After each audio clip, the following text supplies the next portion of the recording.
Well, hey y'all, welcome back. Yay! Either welcome back or welcome for the first time to Gadfly, the podcast about third parties, French candidates, and just generally weird electoral history. So today we're going to be talking a bit about a movement in the GOP known as the New Right. And the, Like New Coke. Yeah, you know, the thing everyone loved that made it definitively better. So the first wave of that was a blend of what people like to call classical liberalism, traditional social values, and just really hating communism. As of right now, we're in what's considered to be the third wave of the New Right, sort of this Trumpist, winner-take-all sort of ideal. But today we're going to be talking about a man who's considered to be one of the integral philosophers of the second wave, and got a lot of notoriety for being one of the few African-American conservatives. We're going to be talking about a fellow by the name of Alan Keyes. Alan Keyes! Are you familiar with I Alan? have heard of his name, and that's as far as it goes. So Alan Lee Keyes was born in 1950 in New York in what he described to be a, quote, naval hospital of some sort on Long Island. He's the fifth child of a military family, and his middle name Lee was decided by his father because his father really liked Robert E. Lee and felt that he had been much maligned, that he was a man of great honor. And yeah, he fought in the Civil War, but he did it because he lived in the South, not because he was racist or anything. Oh boy. Yeah. So this is okay. Alan's beginning is this. Alan's father, Allison Keyes, was a man of great military distinction. He fought in World War II, the Korean War, did 2 tours in Vietnam. While he was in Vietnam, he was awarded the Bronze Star and the Purple Heart. His parents raised him in the mold of their very strict view of Christianity and strong personal discipline. Alan would compare it to being raised in a boot camp. That's not a good thing, Alan. No. But also states that atmosphere was probably good for me.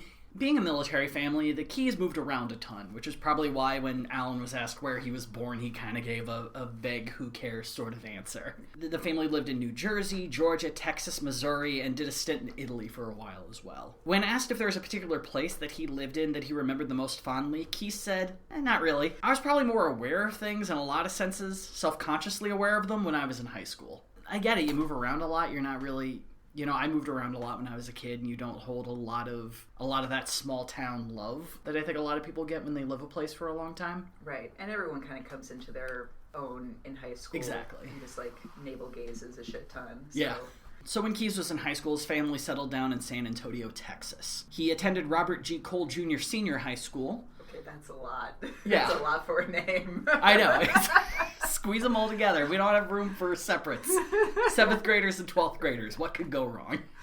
The students of that school were made up of children of military families from Fort Sam Houston and Camp Bullis, as well as the children of the civilians who worked at those bases as well. Alan became a member of the debate team and was selected for the National Honor Society. In his junior year, Alan was nominated by his school to attend Texas Boys State.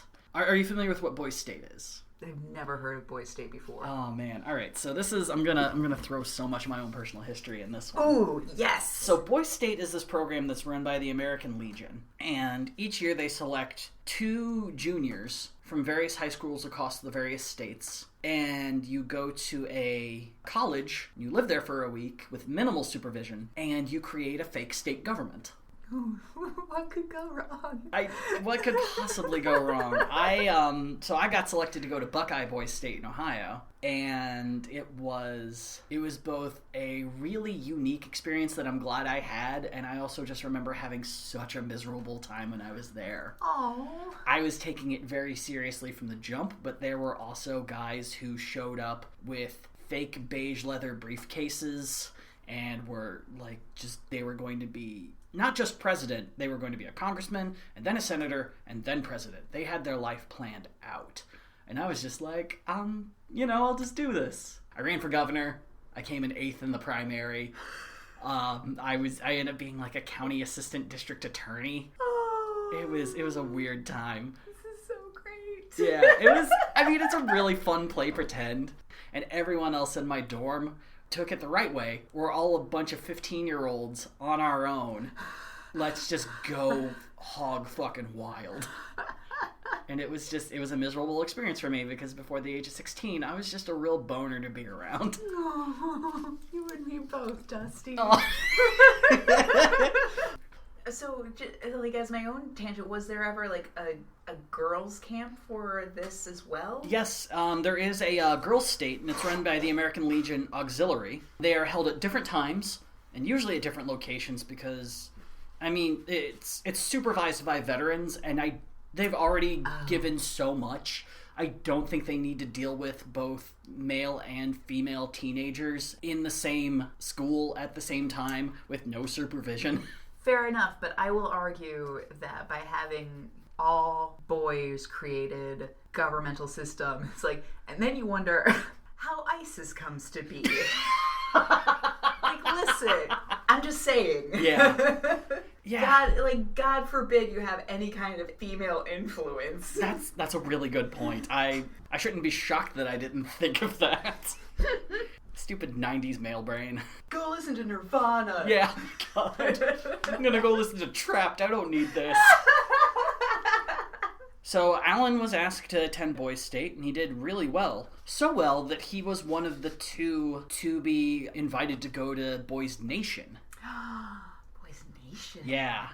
And just another, this is probably going to get cut, but the 2 guys who got to go to Boys Nation when I was there, you're given a checkbook for fake money. You had to pay for your own mattress. It was considered rent, and other sorts of things. Ew. It was awful.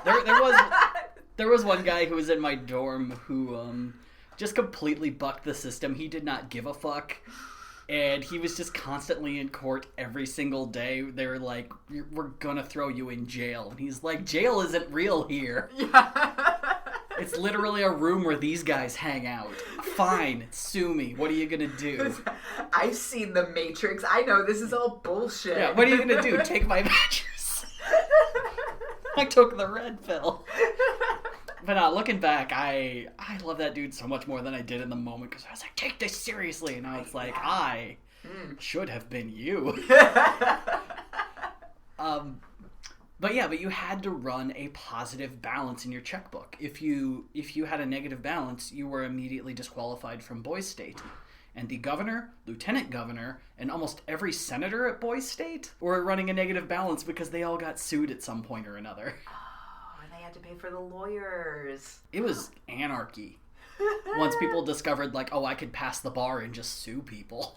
Oh, no. Yeah, it was... They learned the wrong lesson. In retrospect, it was so beautiful. But so Alan gets invited to go to Boys Nation, which, to give you an idea of the sort of people who've been to Boys Nation before, past participants include Tom Brokaw, Michael Jordan, and President Bill Clinton. Oh my gosh. Yeah. All right. Bit of a melting pot for famous folks. Alan gets to go, and he not only goes, but he is elected president of Boys Nation that year.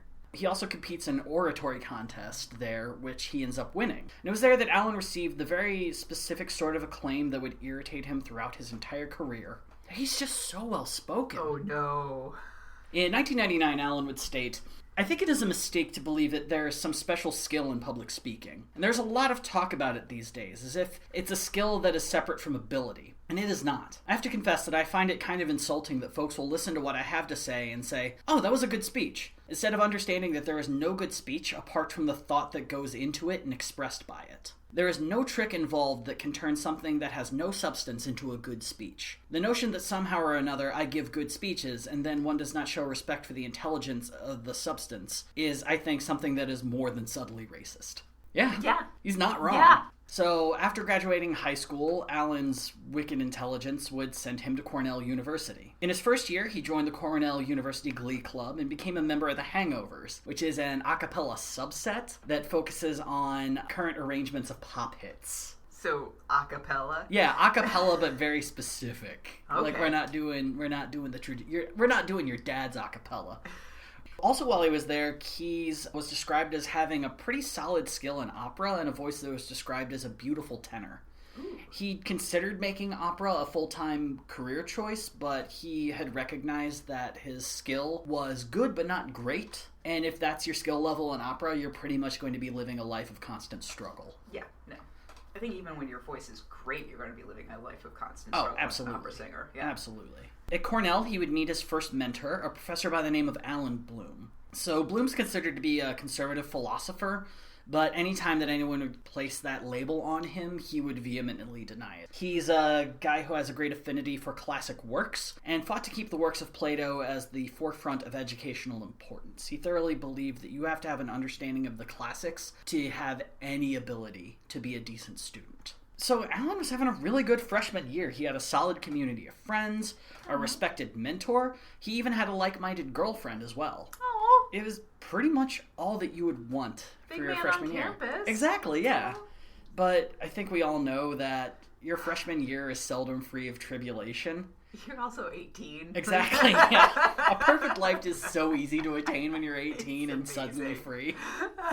His world would turn upside down on April 19th, 1969. The 1968-69 school year isn't exactly known for being a very socially calm one. The previous school year had seen major protests at Columbia University. The Orangeburg Massacre had happened, which 3 college students were murdered during a civil rights protest. Whoa, back up. So, but this wasn't, because we've all heard of Kent State. This was another murder? Yeah.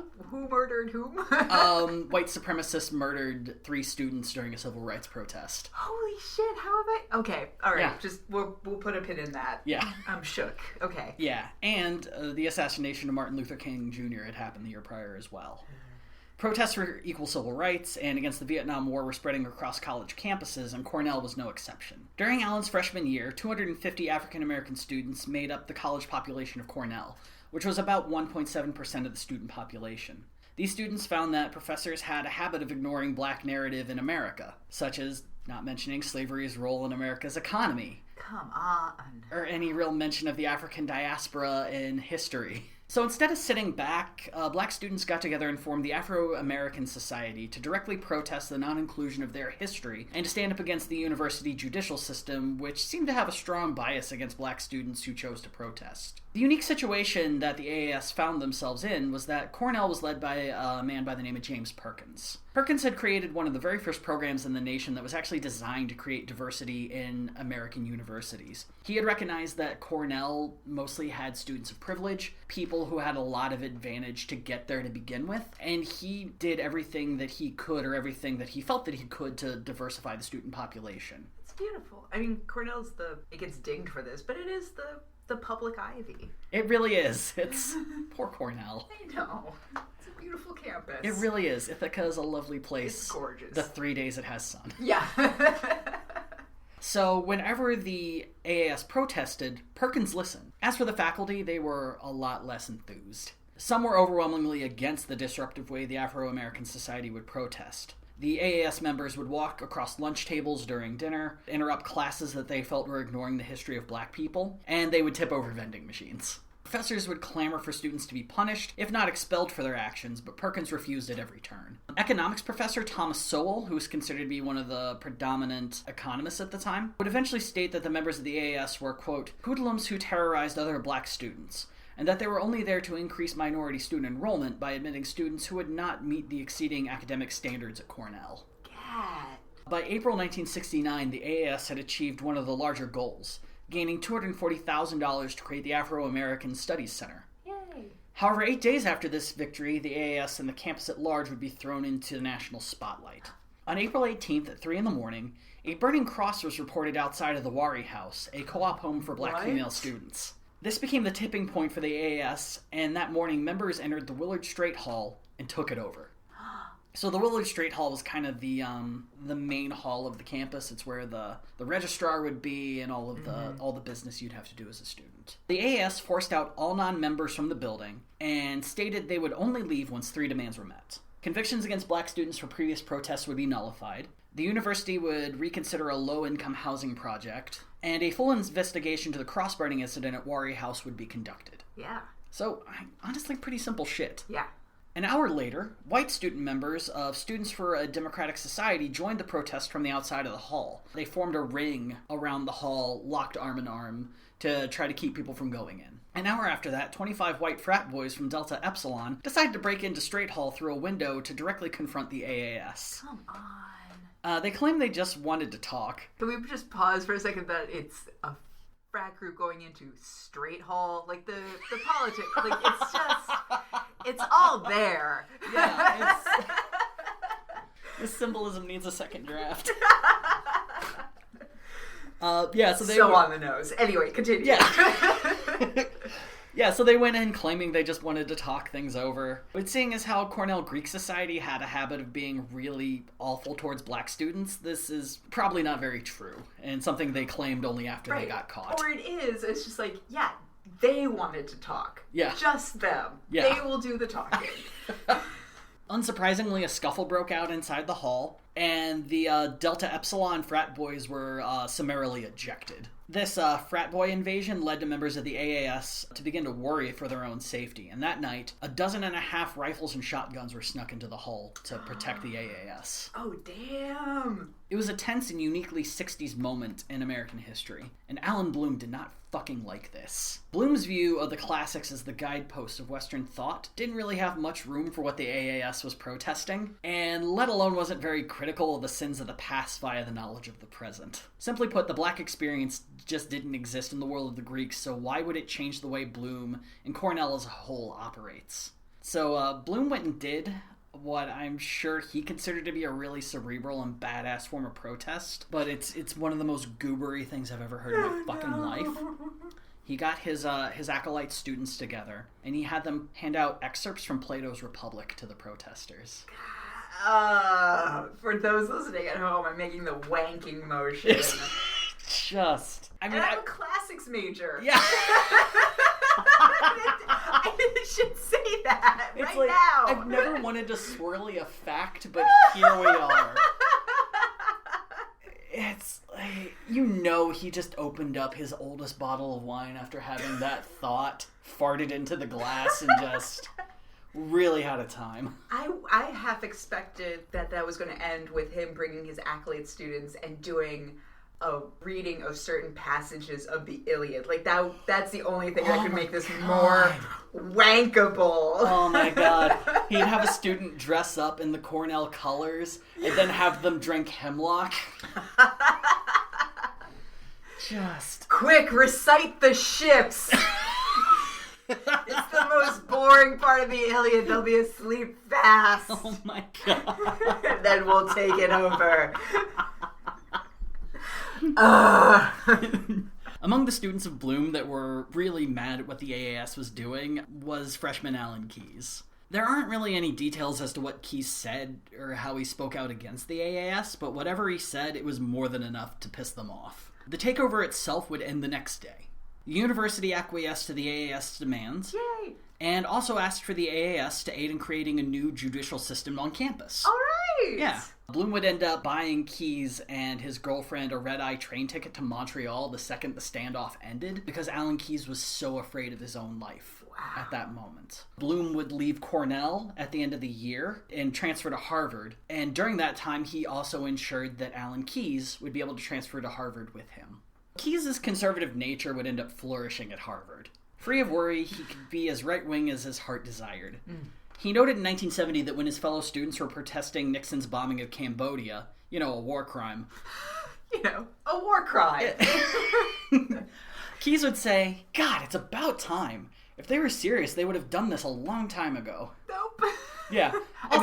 I'm sure they did, but we're finding out about it now. Yeah. Also good to know that in Cambodia, they're still discovering unexploded ordnance, and people are still suffering from that bombardment campaign to this day. But they should have done it a long time ago. In 1972, Keyes would finish with his BA in Government Affairs. He followed this up by staying another 7 years at Harvard to earn his master's and PhD. Funny enough, this kept the pro-Vietnam War Keyes from having to actually serve in the war himself. How about that? Yeah. Now, a strange thing happened to Keyes the year before he finished his doctorate. I heard this is something that used to happen a lot. It sounds made up to me. I don't know how it could have possibly happened, but before he graduated, he was offered a job. What? Yeah. Apparently, this used to happen all the time. Dusty, it still does kind of happen. You just have to have a degree in economics. That's it. Fair enough. Yeah, the only person I knew at undergrad who had a job getting out was like an engineering major. Yeah. The rest of us were just like, I guess I'm working at Potbelly. Yeah, no one's trying to get in on a classics major before. Yeah. Keyes was offered a job at the State Department. During this time, he would end up serving at the consulate in Mumbai, India. It was here he would also meet his wife. Aww. After that, he served at the consulate in Zimbabwe for a while, and then eventually came back to, stateside to serve at the actual State Department. And while he was there, he found his equivalent to Alan Bloom, a background monster by the name of Jean Kirkpatrick. Now, Jean has a long history, but she's most well known for what would be known as the Kirkpatrick Doctrine. The general idea of this came from her essay, Dictatorships and Double Standards. If you have a dictatorship, and the people most likely to overthrow it are of a communist mindset, support the dictatorship. Because eventually the dictatorship will fall, and when it falls, democracy will be able to step in and bloom. Oh, Gene. Mm-hmm. This is making the past 40 decades of American history make a lot more sense. Oh, yeah. And especially being the head of the State Department in the Reagan administration, you can see her work in Nicaragua, and Guatemala, and one other place we're about to talk about. A fun quote about Jean Kirkpatrick came from a former British ambassador to the U.S., Sir Nicholas Henderson, who said, "She's more fool than fascist. She appears to be one of America's own goal scorers. Tactless, wrong-headed, ineffective, and a dubious tribute to the academic profession to which she expresses her allegiance." Wow. I can smell the gin off that quote. Oh my god, yeah, it's real beautiful. So in 1979, she wrote that essay, and then the second Reagan became president, she became his immediate go-to advisor on foreign affairs. Kirkpatrick began guiding Alan Keyes' way throughout the State Department. Keyes was appointed as ambassador to the UN Economic and Social Council, or more commonly known as UNESCO. In 1984, Keyes would be the primary representative at the World Population Conference. So the conference in 84 was to be pretty by the book. The goal is to review the agreements made during the previous conference in 74 and use the latest research to guide a new plan of action for the next decade. But Reagan and Keyes had different plans. Oh no. At the conference, they announced the Mexico City policy. This new U.S. rule stated that foreign non-governmental organizations had to, quote, agree as a condition of their receipt of U.S. federal funds to neither perform nor actively promote abortion as a method of family planning in their other nations. The funny thing, though, is the Mexico City policy's removal of millions of international federal funding has actually led to more abortions worldwide. Yeah! A study published in August of 2019 and performed in sub-Saharan Africa found that the rate of abortions were up to 40% higher in countries that acquiesced to the Mexico City policy. Yeah, people are still going to get abortions. It's exactly. Just the rich are going to get abortions that still allow them to have kids later on when they choose. And live. Yes. In 1985, Keyes would get promoted to Assistant Secretary of State for Internal Organization Affairs, their whole job is to create policy most beneficial for America and then present it to the UN. He was also sent along as a delegate to the 1985 World Conference on Women in Nairobi, Kenya. This is not good. Thankfully, the Reagan administration did send along a woman with him, Ronald's daughter Maureen. But the upside of this is Maureen also is very pro-choice. Yeah, aren't his kids, like, pretty left-leaning? Yeah. Yeah, like, they are. Fuck you, Dad! Yeah. Up until 1986, Keyes was mainly known in bureaucratic and wonk circles. He was the sort of dude that you would invite to parties and hear him expound on things and his ideas, and within the Reagan administration, a lot of people liked this guy. But he was about to move a lot more into the public circle due to a little thing called apartheid. So, small primer, South Africa had been a white minority-ruled country that was incredibly cruel to the black majority populace. By the mid-'80s, the world had finally had enough of South Africa and the apartheid system, and were beginning to boycott products from the nation, demand that governments end all trade until apartheid was abolished.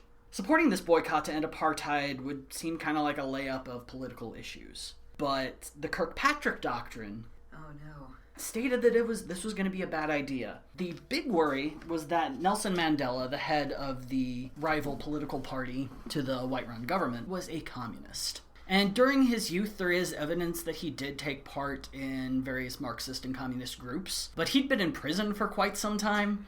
And when you're younger, you tend to explore ideas and get into stuff. And by the time that the 80s rolled around, Mandela really didn't have that much interest in communism. So what they did next, you could draw some conclusions. Let's draw. Alan Keyes became the face of the Reagan administration's policy of the anti-boycott movement. But the fact of the matter is, Allen was more than happy to be that face. He thoroughly believed that boycott was not the way to be able to end apartheid. His genuine belief was that capitalism would end apartheid. But, okay. I mean, I'm assuming capitalism had been the economic go-to in South Africa this whole time. I mean, yeah, it is. It's not a feudal society. Oh no, it's not a very fair society. There are definitely people at the top with more money. Yeah. That sounds like capitalism. Yeah. But the 2 points that Alan Keyes would have when debating this is that, on one hand, once the white minority found out how much more money they would make by including the black majority into the capitalistic system, they would realize how much more beneficial it would be to them. Nope, that white majority is totally fine with the amount of money it has right now. Yes, exactly. And the other idea that he had is that boycotts removed the one bargaining chip that the black majority population would have. That if people were not buying products from South Africa, then if the black majority were to say go on strike, it wouldn't mean anything because no one's actually buying the products anymore. But your face isn't wrong. August 28th, 1968 seems to be the first time that Allen was on national TV. In South Africa, in the city-state's not the right term, like the capital, it's like D.C., where Pretoria was under a gigantic lockdown. There had been protests, there had been violence, and so a general curfew had been placed on the city, and the white minority police used it as an example to just start fucking beating and killing people. And it made international news. Lots of images from Pretoria started coming out. People who were supporting the boycott movement were far more fervent about the need to do fucking something. And that night, Ted Koppel did a whole special on what was going on in Pretoria. It was the only time I have ever... I don't know if this has ever happened before, but it was a news broadcast that preempted whatever sitcom was coming on next. Ooh. Just because the debate that would eventually happen just went over, and Ted Koppel's like, I'm going to ask the affiliates to keep running. This is too important. Yeah. All right, Ted Koppel. Yeah. It featured a debate between Alan Keyes and a guy by the name of Randall Robinson, who is the founder of the Free South Africa movement. Robinson and Keyes would become just the bitterest of enemies during this time. They would often debate each other on a very regular basis in like private homes all the way to TV. They were the two people that you would go to talk about this topic. Randall Robinson was a civil rights lawyer. He gave more fucks than probably anyone in the nation at the time about this topic. The man was just genuinely fearless. So during this debate, they would get into their fight. Keyes would say, capitalism will save the day, and Randall would just try his best to get through that nonsense and just be like, we have to do something. People are fucking dying. Yeah. This isn't about like a slow wait. We have to do something fucking now. When asked about Robinson, Keyes would say that Robinson was a cynical opportunist, while Robinson retorted with, I found Alan Keyes to be vicious and discourteous in a way I've never found anyone else, liberal or conservative. I'm not one who has much regard for Alan Keyes as a human being. Put these two men on RuPaul's Drag Race. Oh my god, it's so great. By the age of 37, Allen had become one of the most notable members of the Reagan State Department and one of the highest-ranked African Americans, second only to the Secretary of Housing and Urban Development, in Reagan's administration. However, in September of 1987, his meteoric rise would come to a surprising halt. So what happens depends entirely on who you choose to believe. Ooh, great. Great sentence. I love it. I can't wait. Keyes had met to discuss matters of international funding with the Deputy Secretary of State John Whitehead. According to the Washington Post, Whitehead had made a racially motivated slight towards Keyes, and Allen swiftly submitted his letter of resignation. The New York Times had a different story. The title of their story was, Ranking Black Resigns from State Department. Oh, man. Oh, great lady. Yeah.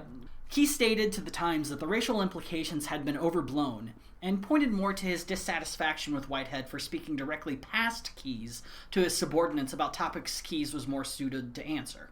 Whitehead stated that Keyes approached him the next day to complain, and Keyes would deny this on multiple occasions that it even happened.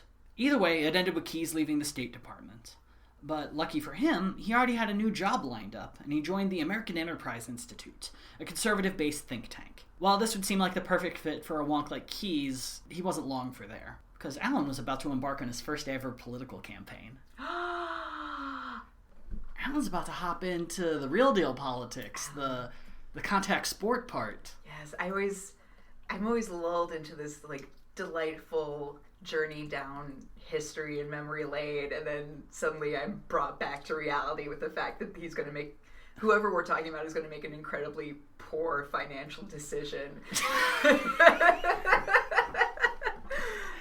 At this time, Alan lives in Maryland, and if there's any current comparison you could make to a Republican running for office in Maryland, it would be running as a Democrat in Wyoming. Maryland is one of the most liberal voting states in the nation. It's not impossible for a Republican to do well. The current governor there, and incredibly popular Governor Larry Hogan, has served 2 terms there. Democrats, Republicans love the guy. He genuinely seems like a sweet dude. He actually probably had one of the most darling tweets I've ever seen during the shit year that was last year, where he had a cancer scare. And he took a picture of him with his newborn grandson, and they were both bald. That's adorable. Yeah, he just seems like a really lovely, good human. Oh. So there is a way that you could do extremely well as a Republican in Maryland. It requires a hell of a lot of talent, fuck ton of charisma, and a decent chunk of cash. Okay. Yeah, and a soul. A legitimate soul. So in 1988, 2-term Democrat Senator Paul Sabarnis was up for re-election. The senator he's boring. He would seldom speak in a tone beyond mild excitement. But smart guy. He always knew what he was talking about, stood his ground when it came to morals. He just, would never light a room on fire. During his entire political career, his only moment in the limelight came in 1974 when he introduced the first article of impeachment against President Nixon. Previous attempts to defeat him had been sizable failures. He trounced the incumbent senator in his first election with 59% of the vote, and the previous election in 1982, Sabarnis won by 63 to 36. Okay. People just love the guy. He just gets it done. He's not showy. Yep. But he does his job, and he does it well. But Alan Keyes thought he could beat Paul Sabarnis. But the funny thing, though, is Alan Keyes wouldn't win the Republican primary that year to face Sabarnis. A fellow by the name of Thomas Blair did. Blair was what people would call a self-made millionaire. During the Republican primary, he barely ever showed up to debates, but he had a fuck ton of money, and that was all he needed to end up getting 45% of the vote and winning the nomination. People really didn't know what he stood for, but he had a fuck ton of money, and that's at least more than the state GOP had in other elections. But then 3 months later, Blair dropped out, citing, quote, an inability to conduct a full-time campaign. The Maryland Republicans would be able to select a new candidate, though, to replace Blair. But no one they wanted would agree to run or even publicly express interest. Because they just knew it was a losing endeavor. Oh yeah, they knew it would just be a complete waste of time. Yeah, at least with Blair, you have the money. He might not do everything he needs to do, but it's a fighting chance. Right. Yeah. Right, and it's not, GOP's leans like, well, it's not our purse string, so exactly. have at it. Exactly. So when the state party finally came together to nominate their candidate, what they found was one of the most boomer things to ever boomer. Oh, no. Keyes and his supporters were handing out printouts of his resume. And this is how Alan Keyes became the party nominee for Senate. It's going to be sick. You just, look, all you got to do is you just got to show up to the party convention. You got to ask them if a job's available. Shut up, Dad! I'm going to be a congressman. I'm going to do it the right way by filling out a 10-page form at Blockbuster. And this is where if we had any money, we'd play like one of the more somber Springsteen songs. Oh my God. One day, we can all dream. So it didn't help that Alan was already at least 3 months behind the Sabarnis campaign, who had been just running this whole time against a guy who was barely showing up. But he knows he's exceptional. He can catch up. He can do whatever he sets his mind to. Well, the Washington Post depicted an even bleaker picture. Oh, no. Quote, Keyes has no political experience, is a neophyte campaign structure, little money, and the traditional disadvantage of being a Republican in a heavily Democratic state. It also didn't help a ton that Alan had only legally lived in Maryland for about 3 years. But the weight of his resume and direct connection to the beloved Reagan administration brought quite a lot to the table. Keyes made freedom and self-government the focus of his campaign. To Keyes, no plan would be considered the best unless it also considered the best way to maintain someone's personal freedom as well. Alan spoke highly on personal responsibility, stating, "If there is anarchy within, There will be chains without. If we are not responsible for ourselves and to ourselves, we'll end up being somebody's slave. Keyes went even further by proudly stating that when a homeless woman asked him what he would do to help her, he said, "Nothing. There's nothing I can do for you. The question is, what are you going to do for yourself?" I mean, just to back up a little bit, the whole, like, anarchy within, chains without, it's just like, okay, so you just have conflicting emotions about masturbation. This is not... Like, there's always... The thing with these candidates is, like, there's always some Freudian fuckery going on. It's like, stop it. Just stop. And then next thing you know, you're telling a homeless woman that, yeah, I'm not gonna fucking help you. Fucking make some bootstraps out of your home. So as I had said before, the main topic that really stokes Allen's fires is abortion. And a couple of weeks before the '88 election, Keyes would prove this by stating his perceived parallels between the pro-choice movement and the Civil War slave owners. This was the big moment and the big reason. And his full quote for this was, "Those who support a woman's right to abortion think of a woman's body as her property, much the way slave owners made that claim about their slaves." So like, what's the alternative then? That I'm not in ownership of my own body? No, God owns your body. All right, sorry, continue. But a human life can't be considered property. It is no more arrogant for government to deny women abortions than it was to tell a slave owner that he couldn't hold a slave. When I sat down and thought this through completely, the parallelism stunned me. That being said, Keyes did not support abortion if it was vital to saving the life of the mother. He also was against abortion in cases of rape or incest, but viewed those instances as acceptable chips in potential negotiations on the issue. Ew. He also took a little time to speak against daycare legislation as an assault on church-based daycare and openly admitted he had no plan on how to get health care to the 1/7 of the population that didn't have it. But knew a national health insurance system was the wrong way to go. Sure. Yeah. I don't have an answer, but I just know that this answer that would actually do something, that's not the great answer. In August, Keyes would deliver the opening speech of the third day of the GOP nominating convention. Keyes brought his impassioned fervor, but it was a bit difficult to avoid noticing the din of the audience chattering as they made their way to the seats. What could have been a major moment for Keyes' campaign was ruined by the curse of being an opening act. Yeah, it's a weird thing on C-SPAN because you legitimately hear him. He's just, every ounce of emotion is going into what he's saying, and you can hear people like talking about who should sit where. And then the next guy comes up and people actually start to get quiet. I mean, especially, like, my heart does go out to him as someone who's just been told constantly, it's like, oh my god, you're such a good speaker, and then having to deal with, like, knowing the racial implication behind that backhanded comment, and then finally get this chance in front of your people, essentially, and no one's paying attention. Like, you can't even get the backhanded compliment anymore. Yeah. Oh. Yeah, and then the second the white guy comes up right after you, everyone goes quiet. By October, things were not looking good for Allen. His own polls showed him trailing behind in a 2-to-1 margin. He is $1 million behind in fundraising, and his only hope of raising more was a last-minute fundraiser featuring President Reagan. So yeah, that fundraiser where Reagan showed up, it was actually... Reagan seemed really impassioned about the idea, and it was really excited about it.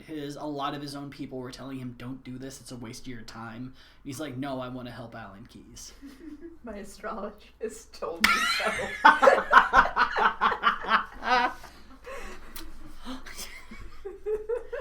The Keyes felt like he still would be the undoubted winner once people finally took a hard look at both candidates and what they stood for. Allen would make his final plea to the state of Maryland during a genuinely boring debate on C-SPAN.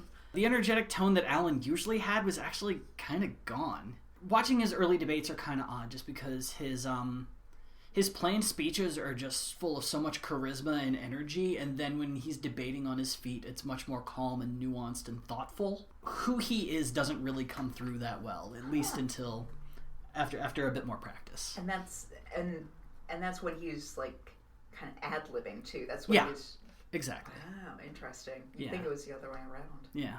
So the first 15 minutes, downright cordial. Just two people talking about ideas, pretty fine. It was only marred by a moment where Keyes attacked the media for saying he left the State Department due to racism, and a quiet retort from the moderator showing where Keyes had been quoted as saying exactly that. Sorry, y'all, Yeah. we brought receipts. Yeah. In the end, the Reagan boost in his debate performance wouldn't be enough, and Alan Keyes would lose his first ever race by a narrow 62% to 38. At the very You're least... so close, Keyes. You were just so close, I swear. Look, you did just as bad as the guy before. Excellent. If Rocky De La Fuente has told me anything, you can make math work for you. Immediately following his 88 loss, Keyes vaguely vowed that he would return to Maryland politics, which he sort of did. Allen was made the president of Citizens Against Government Waste, a conservative watchdog group that followed federal spending. The job also happened to pay about $150,000, I love that. it was probably the best use of money possible. In 1991, Keyes would leave the CAGW to become the interim president of Alabama A&M. So the previous president of the historically black university had resigned amidst charges of sexual harassment. Ooh. And in Alabama, whenever the president of a state-run university resigns, the governor gets to decide who the interim president is. Oh, okay. And so he's like, who do I know who could do this? Alan Keyes. I couldn't find much about Alan Keyes' tenure at Alabama A&M. It kind of seems like he was barely there. When asked about the university, he made it sound like he's just doing a favor, and then he's gone. Well, and part of the reason, too, is that while he was interim president at Alabama A&M, he was also running again for Senate in Maryland. Oh, boy. Kind of makes it hard to run a university in another state when you're Little doing bit. that. But this time, he's running for Senate again. But this time against the other Maryland senator, Barbara Mikulski. Barb was called Senator Barb. She just seems like this sweet cookie-making grandma. Aww. She started out as a social worker, eventually created a program to stop a highway being built through a historically black neighborhood in Baltimore. Oh my gosh. Yeah, and Barb. We need more Barbs. Yeah, and then worked her way up through politics until she became a senator in 1986. Oh yeah, and she was a congresswoman for 10 years before that. Okay. Yeah. Yes. Barb. Yeah. That being said, she also had a reputation for being so fucking mean to her staff. Oh no. People magazine described her as frumpy, brash, and rude, and her own staffers leaked multiple stories of her degrading nature. One anonymous quote was that Mikulski changes staff like most people change their underwear. God damn. So despite commuting from Alabama, Keyes was able to easily win the GOP primary with 46% of the vote. However, instead of being able to focus entirely on Mikulski, Allen began his first of many battles with a new foe, the Federal Elections Commission. Oh, no. Now, the FEC is in charge of making sure all federal elections are run smoothly and legally. And what caught their attention was the fact that Allen had decided to pay himself from his campaign funds to run for office. He's paying himself about $8,500 a month. What? Paying yourself to run isn't exactly illegal, but it's not really it's looked pretty down upon. Yeah. I mean, you could pee in your bed. Nothing wrong with that. But people are going to judge you for it. Yeah. It's gonna catch up to you. The FEC had even spent 1990 debating as to whether or not paying yourself from your own campaign was illegal. But they ended up tying 3-3 on a vote on the issue. So the official stance of the FEC is that anyone could file a complaint against the practice, but how it would come out, it depends. Keyes' campaign argued that Allen is not independently wealthy and needed the salary to pay his mortgage and feed his family. They also noted that Allen had left a $150,000 a year job at the CAGW, but failed to note that he had left that job in order to be the interim president for Alabama A&M. Yeah. In total, the salary would guarantee $102,000 a year for Allen, which to date of their first filing in May was 22% of the cash that had currently been raised. 22%? Went to Alan Keyes. Oof. For a campaign that needed everything to go perfectly for even a chance to win, it was a pointlessly risky move. Also, if you're making $125,000 a year, how do you not have money left over to be able to support your family and run? Yeah, no, this is just straight up greed. Because, again, it's like this is $120-something thousand in 1992 money. Yeah. Yeah. Yeah. Like that amount of money today, it's like, okay, you know what? Like maybe Yeah. you've got a shitty mortgage. Yeah. You're still paying off some student loans. Exactly. fine. But, like, still, you could goddamn make it work. Back then, it's like you might as well be a millionaire. By that July, the FEC was on Keyes all over again. The Democratic Senatorial Campaign Committee filed a complaint claiming that Keyes had broken federal election laws by exceeding fundraising limits before he became an official candidate. The complaint itself is about 100 pages long, but the general gist is that Keyes had been using a committee he started in 1988 to fundraise for his 92 campaign. Also, he supposedly used his staff at the CAGW to promote his candidacy during his tenure as president there. The sneaky thing about this filing is that it was made late enough that a decision wouldn't be made prior to the election, but in more than enough time to cast doubt on the legality of Keyes' actions. And 1 month after the election, the FEC found that Keyes had done nothing wrong. Was James Comey in charge of this? Meanwhile, Keyes was busy burning bridges all by himself. Specifically with the Republican Party. George H.W. Bush had famously promised no new taxes during the '88 convention, only to change his mind in 1990. Keyes swiftly proclaimed that anyone who voted for a tax increase deserved to be voted out of office and refused to budge on that stance in '92. Allen sensed that the powers that be in the party were not fans of his inability to budge on his morals, and no sign was greater than him being snubbed from the '92 GOP convention. Wow, it's a burn. By August, Keyes had made multiple overtures to the GOP to get a speaking slot at the convention, only to hear nothing back. With 4 days to go before the convention, Keyes went scorched earth, called up the Washington Post, and they ran a story entitled "GOP Hopeful Says Party is Racist." While Keyes didn't exactly say those exact words, he did say, "GOP leaders basically are sending the message that beyond a certain level, blacks need not apply. If I can work out in the fields, I think I ought to be able to come into the house for dinner." Oh my God, Keyes! He is really good with words. Keyes was also quick to note that the National Party had done very little to fundraise for him, which turned out to be really true. The party had severely disliked that Keyes was taking a paycheck from his campaign and didn't see much need to give him more money if he was just going to pay himself with it. Also, it's a long-shot campaign. The last time he ran, he lost by 2-1. Did not go well, so why would you throw a ton of money into that campaign? And unlike '88, Keyes was not able to get Bush to return any phone calls, let alone speak at any of the events like Reagan had for him. Eventually, Keyes was given a pair of speaking slots at the convention after the Washington Post story came out. So awkward. But it wasn't enough for him to cease his attack on the power brokers of the party. Keyes would say, 10 days ago, I didn't have a spot to speak at this convention, and I find that impossible to justify. When people speak of a colorblind society, does that mean that when I walk in the room, they go blind? I don't buy that. I will not be treated like an invisible man. By October, it wasn't even clear if Keyes would be voting Republican. When asked if he would vote for Bush, he would talk about his right for his private vote. He also took time to lash out at Senator Phil Gramm for not allocating party money to his campaign. A representative of the party made the point that Keyes failed to qualify for the $400,000 he could have received because he was failing to raise enough money on his own. And because every poll the GOP ran saw Mikulski winning with 60% of the vote, at minimum. By the time the sole debate of the campaign rolled around, he would need a real miracle to defeat Mikulski, and his last real chance would come on Maryland public television. Prior to the debate, Keyes would state that the programming of the debate was inherently racist due to the low viewership PBS of Maryland African Americans. Senator Barb, however, would not agree to change the channels in which the debate was on, stating that she had agreed the year prior that the League of Women Voters had told her this is the channel, and she was like, yeah, that's fine. On the evening of the debate, Keyes had switched up his presentation from the last debate, ditching a black suit for what can only be described as a full-on Cosby sweater. I have asked many people, what does this sweater look like to you? What adjective would you use to describe it? And it is downright Cosby-ish. Sweater Rorschach.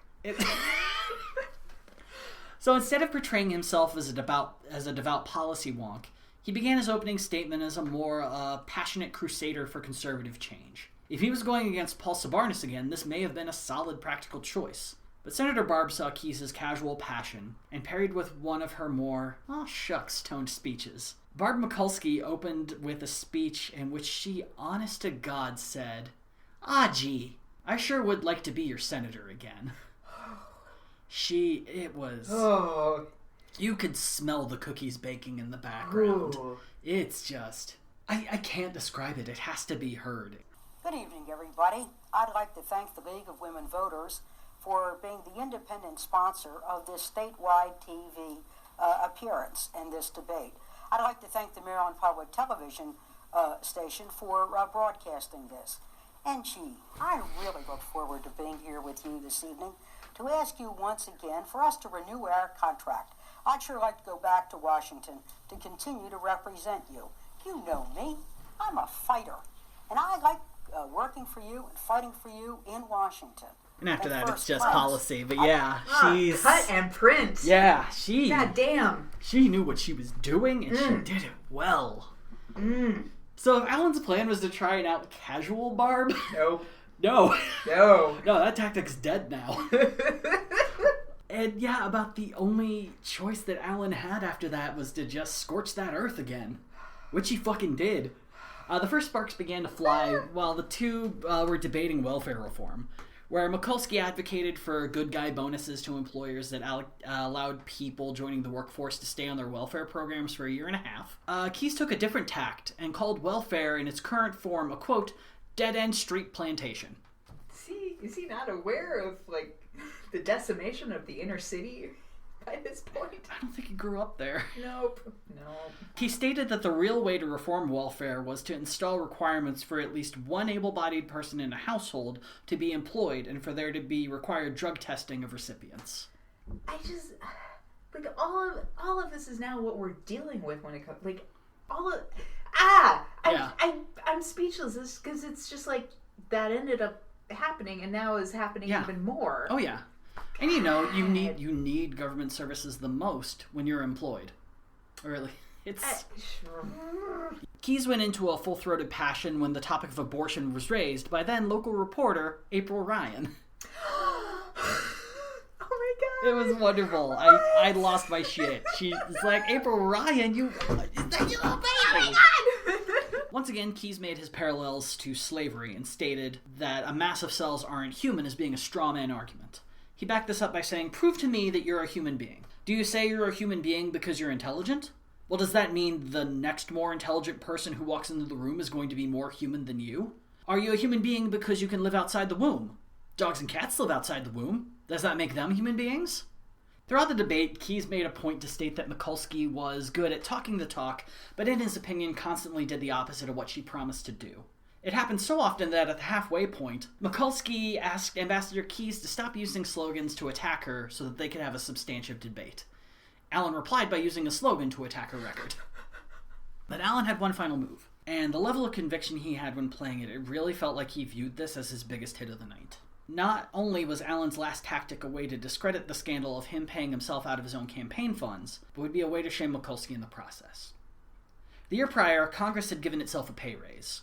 Previously, this was something that Congress would vote on and then would be effective immediately, but the 27th Amendment would get passed the next year, and it made it that Congress could vote for a pay raise, but it wouldn't be started until the next year began. But to put it lightly, people did not like the fact that Congress had just given themselves a raise. Yeah. So Keyes brought that up following a question about him paying himself his own money, and he made a point that he was actually taking a pay cut of over $130,000, or 60% of his income. Now, I'm not sure if this counts when he was Alabama A&M president or when he was at the other place, but we know he wasn't making $240,000 at CAGW.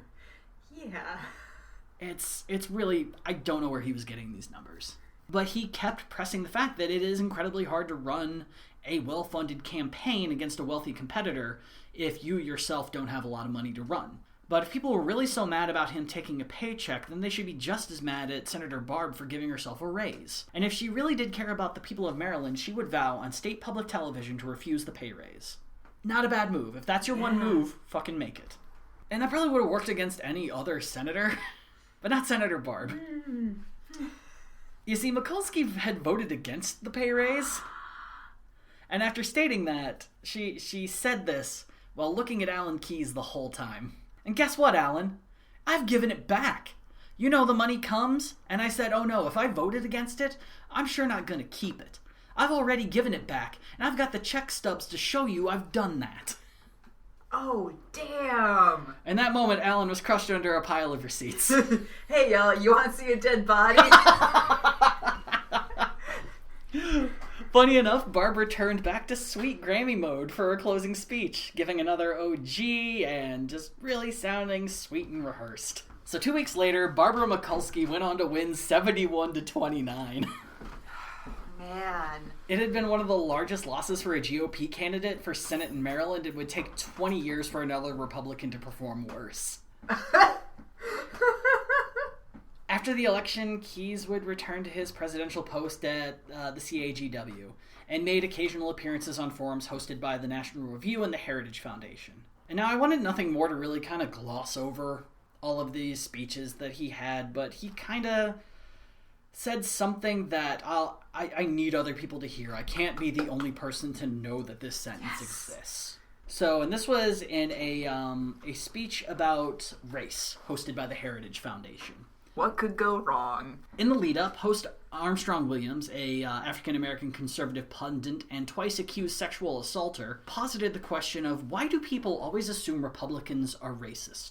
Keyes replied by repeating that Democrats were the party of slavery and the party that invented the Klan, a true fact that often ignores the Southern strategy. Mm-hmm. But he also said this: I always thought it was kind of ironic that somebody like David Duke, who is regarded as this kind of symbol of racism in America, when he was an open and professed card-carrying member of white supremacy groups in the Ku Klux Klan, he was a Democrat. When he decided to put on a three-piece suit and pretend he was a respectable and no longer just a plain old racist, he thought he'd become a Republican.